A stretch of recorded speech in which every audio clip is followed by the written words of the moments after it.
Hello everyone, welcome. In this video, we're going to make a delicious pastry with a crispy, flaky exterior, layers that separate beautifully, plenty of melted Kashar cheese inside, and a shape that resembles a croissant. It's very easy to make, yet the flavor is absolutely amazing. Whether you serve it for breakfast or with tea, it's guaranteed to impress everyone, and they'll definitely ask you for the recipe. Now let's take a look at the ingredients we'll be using.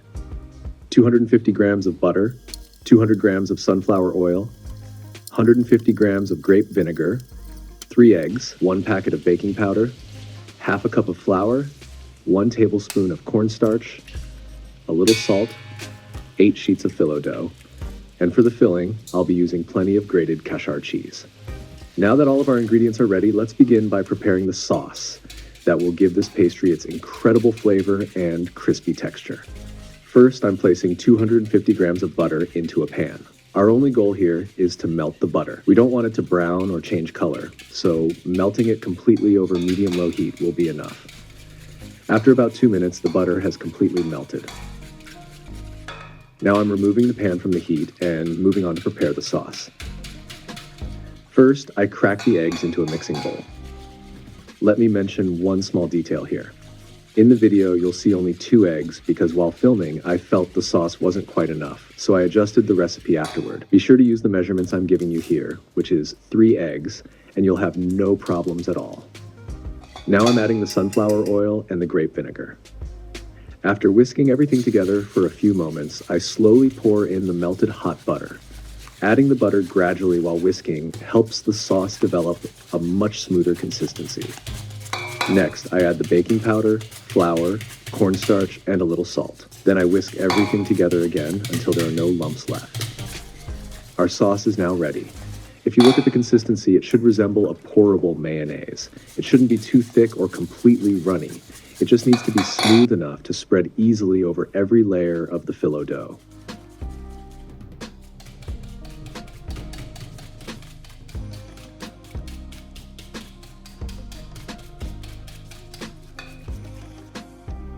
Now that the sauce is ready, we can start assembling the pastry. I've taken the phyllo dough out of the freezer. As you can see, some of the sheets are slightly torn. But don't worry at all. In a moment, you'll see that even with torn sheets, you can still achieve a beautiful result, and the appearance of the pastry won't be affected. The most important thing is that the bottom sheet remains as intact as possible. As long as it isn't badly torn, it will make the process much easier. I spread the first sheet of phyllo dough onto the counter and evenly coat it with the prepared sauce.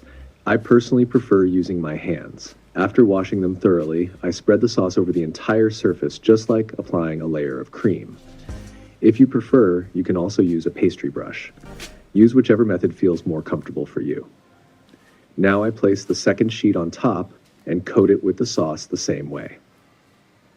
As you can see, some of my sheets are torn. I simply use the torn pieces to cover the empty spots. Since you'll most likely be using fresh, intact sheets, you probably won't have to deal with this. For my second batch, I already used perfect sheets, and I'll show that part very quickly as well. We prepare a total of 4 layers in exactly the same way. Spreading sauce between every layer is what creates those beautiful flaky layers after baking and gives the pastry its crispy texture. Once all 4 layers are finished, it's time to cut them. I'm using a pizza cutter because it's much faster and makes cleaner cuts. But you can also use a regular knife if you like. The size of the pieces is completely up to you. You can make them large or small. I'll prepare both sizes so you can see how each version turns out. I divided this batch into 16 pieces, so these will become the larger pastries.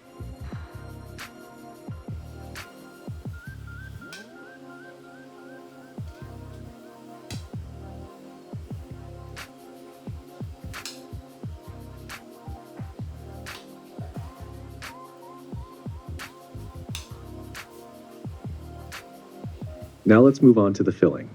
I had some toasted sesame seeds prepared beforehand, so I'm sprinkling a little over each piece. Since they'll stay inside after rolling, they won't burn during baking because they're already toasted. Next, I add the grated Kashar cheese. I use the coarse side of the grater.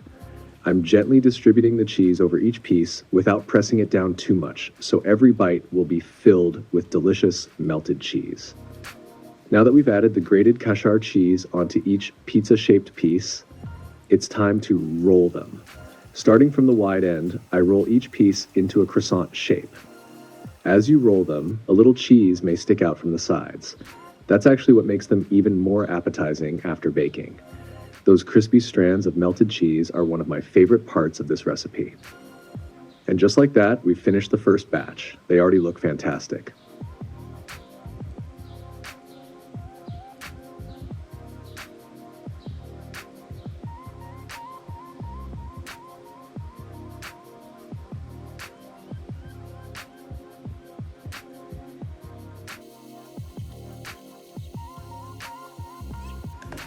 Now let's prepare the second batch.